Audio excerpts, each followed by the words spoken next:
that is why in many of the Christian traditions you will find instruments are used minimal. We have trained people to respond in the way we want. Standing up, all those gestures are better in some songs than other songs. So worship leaders do tend to select those songs.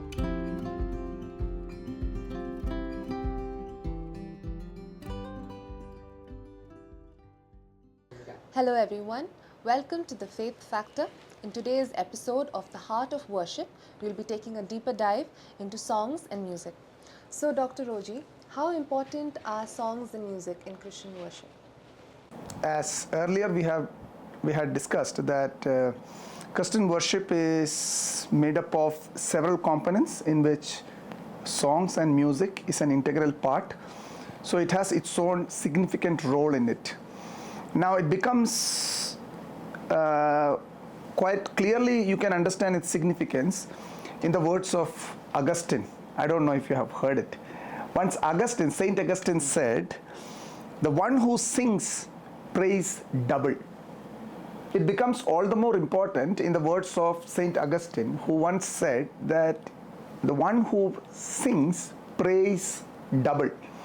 The point is that when you are singing a meaningful song, you are doing something more than simply repeating it. Because songs connect to your soul, and once you are able to meditate upon it, it is not just verbalizing the prayer, but it is going through your mind and you are making double prayer. Something of that sort. So that is the significance of singing in Christian worship. And singing is again very important. We know it very well that singing is serving people to be carried away by that music and song, the rhythm, into a phase where they are able to forget their surroundings and then focus their mind upon God. So that is the second important thing.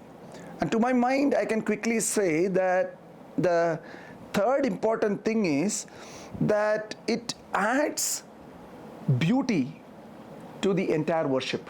So singing is very important, just like preaching the word and all that. It's very important. That is why the worship team, the worship leader, and the worshipper must be very serious about the act of planning and preparing and doing or conducting Christian worship in a corporate setup.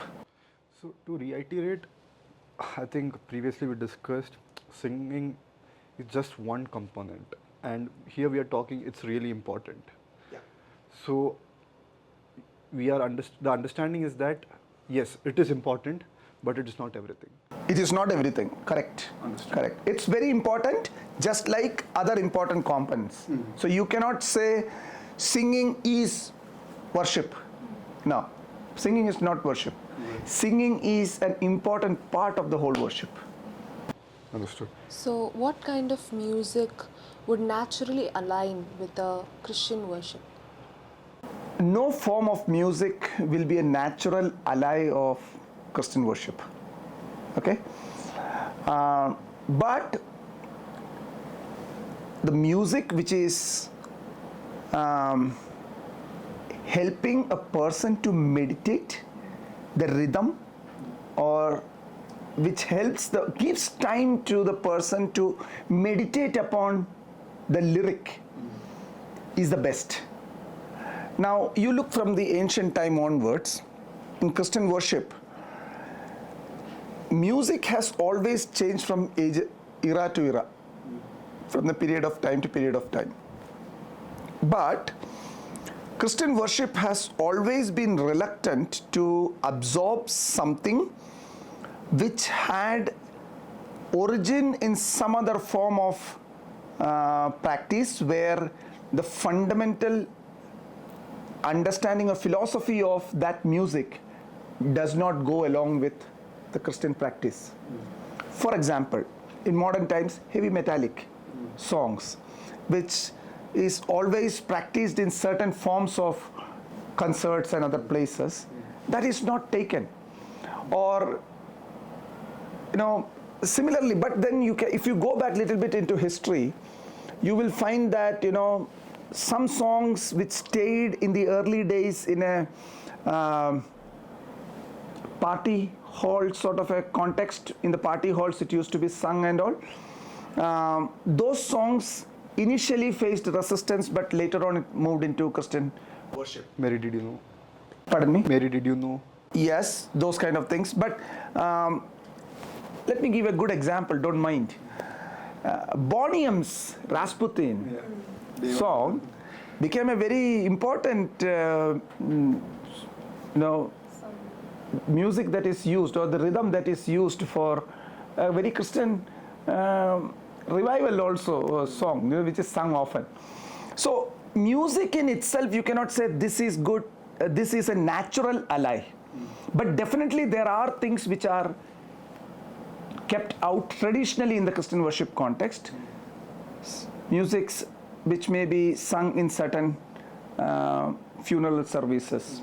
Music which may be sung in certain contexts to evoke certain forms of spiritual experiences. Those are generally avoided. I think Kundalini is one of those, I think if I'm not wrong, way back, I think 2-3 years back when I was talking to you, you said something Kundalini spirit. Correct. It evokes some sense of awakening from your... Yes. Yeah. So those kind of things are avoided mainly because of its role in certain other forms of spiritual practices. But there have been through the centuries time when secular music was baptized and used into church. Okay, so no natural ally, but definitely there are some to which you should be very careful and say no. So I think during the initial conversation you were telling the repetition part, is it to, so now I have, two different opinions that I've heard. There are songs which are sort of repetitive, right? We sing that like the same chorus like 5 to 10 times to 15 times, right? For some, for them it is like, you are losing the sense or losing the meaning of that particular song or that particular word. But for some, it's a form of meditation. The more you chant it or the more you speak about, proclaim it or you sing it, you are getting into that meditative phase. I really want to know what is your opinion on this, because while song selection, having this counter opinions, it makes us very difficult to choose repetitive songs, because nowadays there are very repetitive songs that are coming in gospel music, which are great in the music, great in their words, but the entire, the whole point is just repetitive. There's nothing else going on. In a Christian worship context, if you really want to cater to a worshipper who is in the congregation, and yourself in your team if you want to, if you are understanding that music and singing is only a catalyst to allow a person's soul and spirit to be elevated to connect with the spirit, if it is function is more important than form, then repetition in itself does not do any good. It has to fulfill that function. Always remember, form is important, but form is meaningless if it does not perform the function. Right. Okay? So repetition of a particular song many times does not allow a lot of thinking. If that song is so meaningful, the lyric will have its depth. Right? But it cannot be one sentence that is being repeated again and again in different rhythm and different beats. It will not be repeated. I'm yet to find a song, a few lines which is so much repeated and becomes so meaningful that one is not able to fathom that. Understood. I'm not able to find one. So I think it creates that level of ecstasy where the music comes in, people are singing. I think that experience is what makes it more personal for the worshipper. And is that a right experience? No, experience could be right, but it may not be catering to the need of the larger crowd. See, my fascination to a few lines, for example, hallelujah, hallelujah, if that is repeated for 16 times in different, very emotional flow and nice rhythm and beat, if it is repeated, I can keep singing that 32 times. Doesn't mean that I am contemplating over that. It only means that I am flowing in that flow of music and I am enjoying it just singing that. So It doesn't mean that I am made to think. right. So it's the music that's taking you to the worship, not the actual spirit. Exactly. Okay. So I think Joanne was asking this interesting question some time back about, the crowd responding to the, what is that called?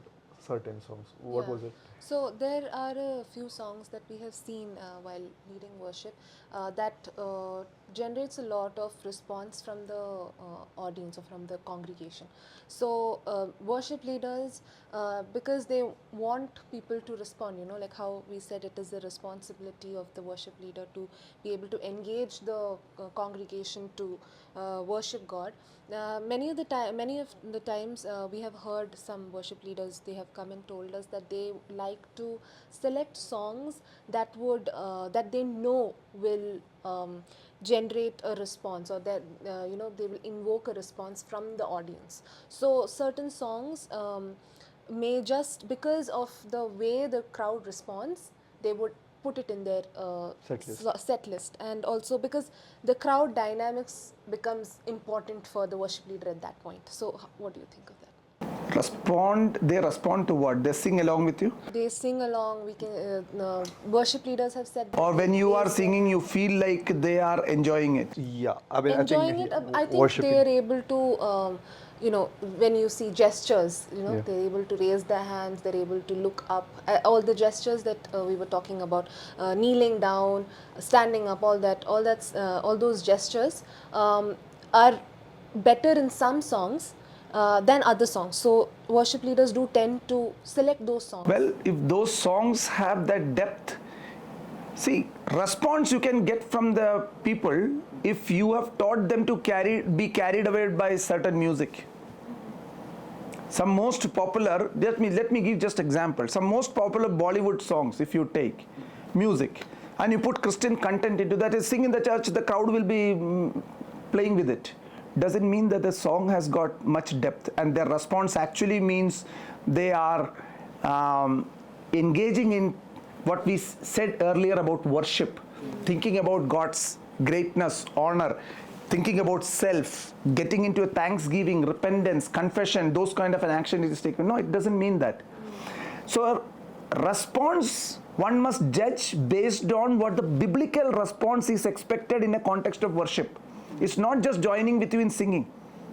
Sometime when you may be singing in a particular song, the congregation may be just going silent, but they may not be standing and staring at your face. They may be in fact kneeling down, raising their hands and praying, crying. Fantastic. That song, because they are able to think about it. But sometimes, Silence is also a gesture. pardon me? Because silence is also a gesture. Exactly. But on the other side, sometimes you may sing a song and they may keep singing with you. The moment song finishes, they just stand around and look around because they were not involved. They're carried away with the music. They were not meditating. Why do many a times when worship leaders sing a particular song, after that, the moment song finishes, they are tup, they stop, and they don't know what to do next until the next song is selected, or the congregation doesn't know what to do next. Why? The one who is flowing in the meaning of the song will not come to an halt the moment the drums become silent, or piano stops, or keyboard stops, or guitar stops. But the person will be continuing in praising and worshipping God until the second song starts. Even the worship leader will not be jumping to find out the next one, or just interested in telling somebody else how to go about with the second song. The person will be continuing in the worship mood, and then spontaneously next song will rise up. What I'm saying is this: response, what type of response are you thinking that is the best? It has to be biblical response that you are expecting from the congregation. That is where your worship leading is facing test. You pass or fail as a worship leader only when you are able to see that the movement of the Spirit is allowed. You are becoming a catalyst in allowing the Spirit to move. At the same time, others are becoming part of that movement of the Spirit, and different types of responses. And they won't begin and stop with singing songs. Worship will continue with that. I think a very important point that I've noted in this conversation is that we have trained people to respond in the way we want. Correct. And I think as a worship leader, that has become a failure, because, sometimes in our worship set, we tell build up, because we understand, okay, while I build up, there could be a possibility that congregation might join, and a number of times it has happened. But I think as leaders, we have failed in that, because we cannot train. You are manufacturing it. So with the piano, with the guitar and all that, you are manufacturing a space where people are doing certain things which you are expecting them to do. It could be very mechanical. Correct. So the best test, sometime I say, is that even when your music stops completely, if the congregation can still continue in worship, you have passed. I think just a small test I am saying. That means your congregation is uninterrupted by the music that is going on around. They are not dependent on that. They are in the worship mood. See, that is why in many of the Christian traditions you will find instruments are used minimal. Pianos are used only to give background music. Rest, everything is done by the congregation. The more number of instruments and loud music that you need, you are becoming a slave to the modern music and the sound system. Otherwise, a true worshipper doesn't need a music system to enter into worship.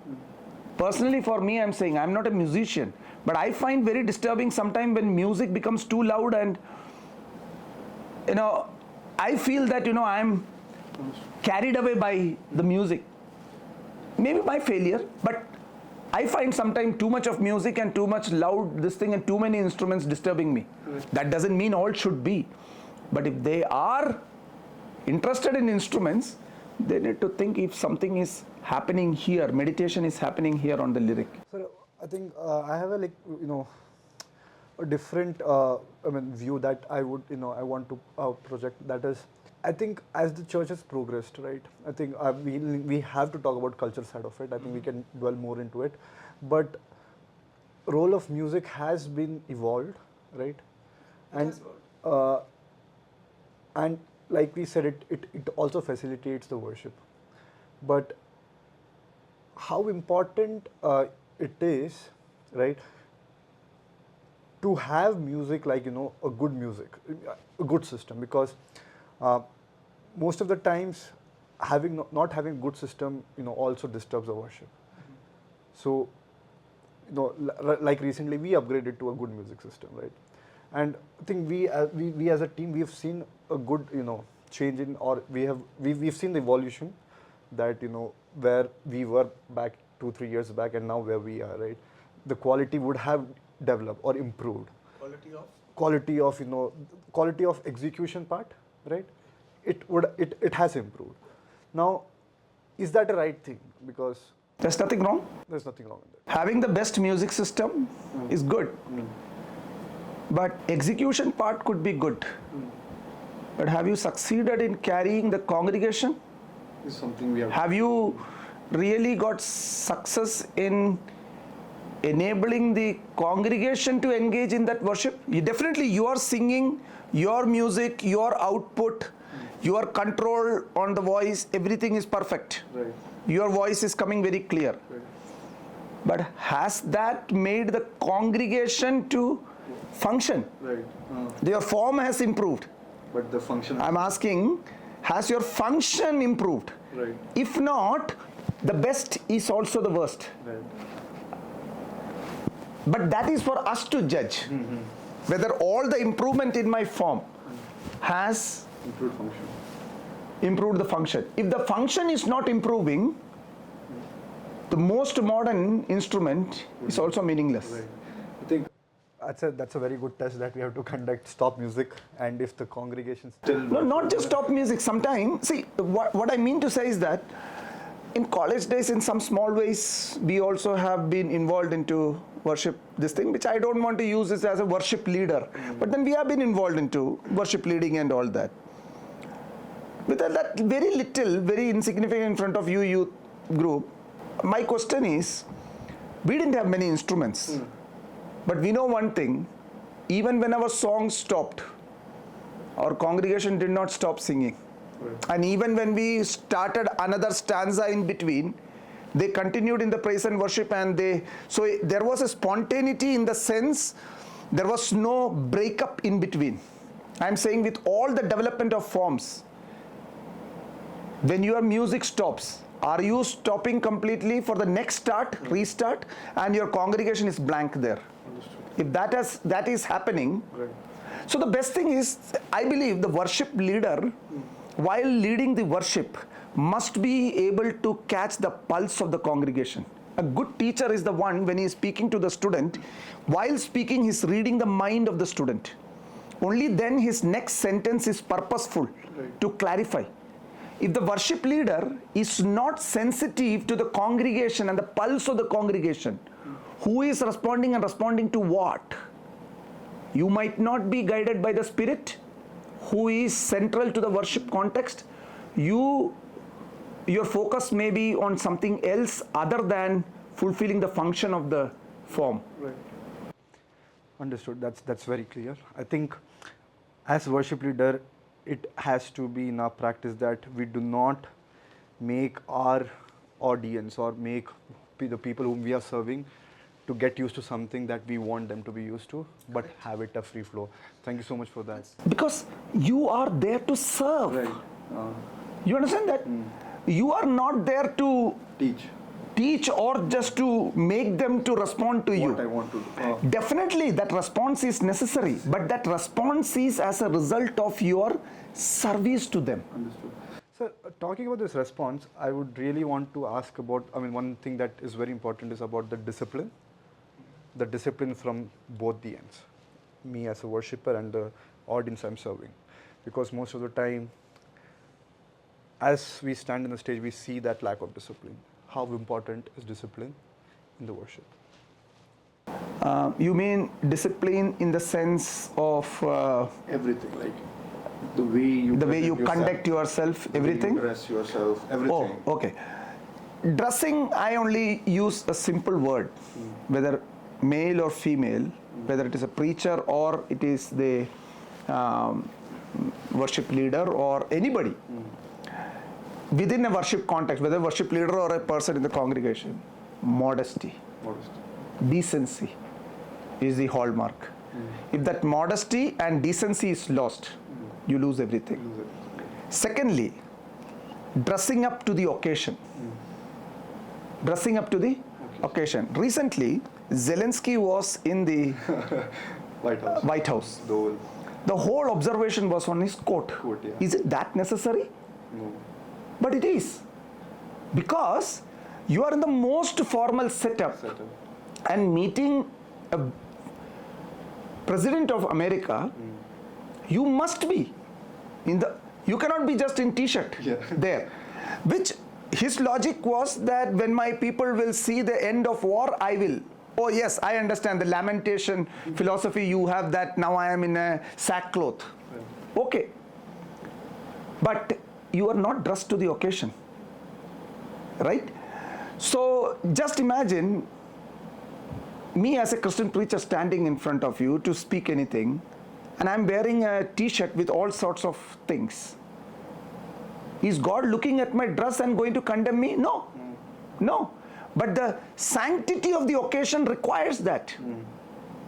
So if I am in the presence of the official, human official, and I need to be dressed in certain way to the situation, definitely in the church worship context, when you are in front of the King of Kings, you must maintain that basic dignity. So that is where many times people will talk about wearing t-shirts, because those are casuals.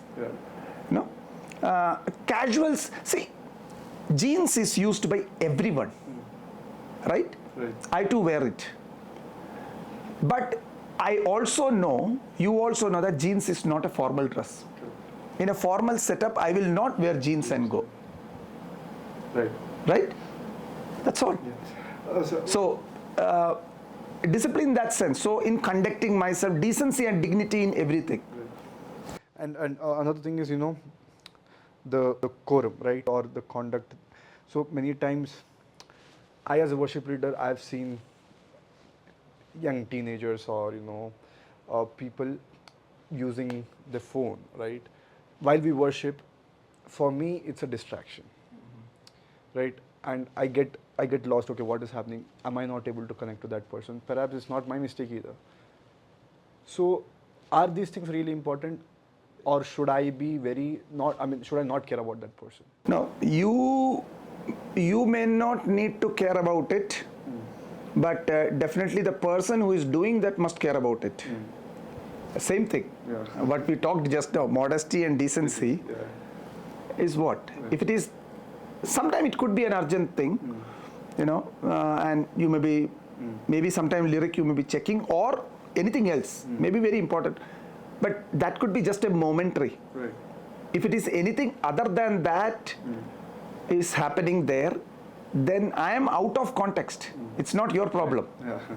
But it can be really disturbing to you Yeah. as a worship Yes. leader. But for me, before you, to me, I am actually out of place. I am in a place where I should not be there in that case. Yeah, makes sense. Yeah. So I think we are almost, we have understood how the songs and how important they are in our worship. A final tip to select songs in corporate worship. Prince, a few quick tips that I think would be the best. But it's my suggestion. Have a mixture of modern songs and traditional hymns. Okay. At least a few stanzas. The reason is this. In the ancient days, hymns were not written by any Tom, Dick and Harry. Somebody who can write few lines rhythmatically was not writing. In those days, people were writing, and it used to go through people who are experts in the field, and after they vet the theology of the book, generally, then only those hymns used to come into congregation for singing. For example, you go into a Methodist tradition, John Wesley's songs, Martin Luther's songs in Reformed churches and in Lutheran churches, Calvin's. So, these are the people who were theologians, and then they wrote songs, and theological depth is there. That is why when the ancient hymns are sung, people are able to meditate upon it, because there is theological depth is understood. Some of those, a mixture of that caters to different groups of people, and nothing will happen to a younger group by singing few stanzas of a hymn. They will not suddenly, be lost. At the same time, you need to have some new songs, no problem, young, older ones, but which they can sing. Sing, right. If you have certain things where you have certain tunes which a 50-year-old man cannot sing, you cannot expect a 70-year-old person standing there and singing with you. They will be cut off. You are not becoming a minister to that person. So you need to be having, so select songs even among the modern ones which will have depth in meaning. Understood. And they will be able to sing along with you. Okay? Secondly, always understand the biblical and theology of what worship is, and whom do we worship, why do we worship, for what are we worshiping. Those things must be reflected in those songs. Today we have so many songs which are very anthropocentric, human-centered. I do this, I will do that, you did, so I am going to do this. Good music also, interestingly. But there is no depth in that.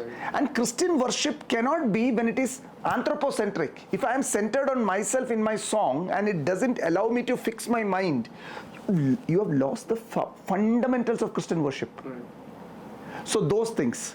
So always keep function first. Theological depth of the song. Always when you are planning for tomorrow's worship or next week's worship, think that is your selection, is the selection of song that you have done, is it catering to the majority? How are you catering within that 45 minutes to all the ones, not just one age group, even others should be, so, and overall keep that theology of worship in your mind, biblical understanding of worship. Based on that, you do the selection. Christocentric, all should be able to sing. Theological depth, which helps you to focus your mind on God. Am I clear?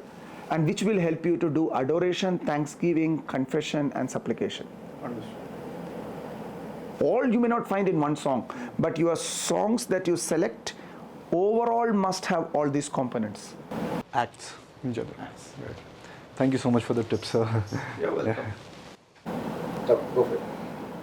So I think this episode was really helpful. I think as worshippers, many times we try to select songs based on the patterns that we want to impose, and I think that's something I've learned from this discussion, that you cannot really impose what you want to the crowd, right? It has to be spirit-led, and that's a great revelation. And I think this will be helpful for all of us as we select songs. And we've definitely got wonderful tips from you, Sariam, right, on how to select songs, how to maintain the balance. So there are many things that we need to consider even while selecting song.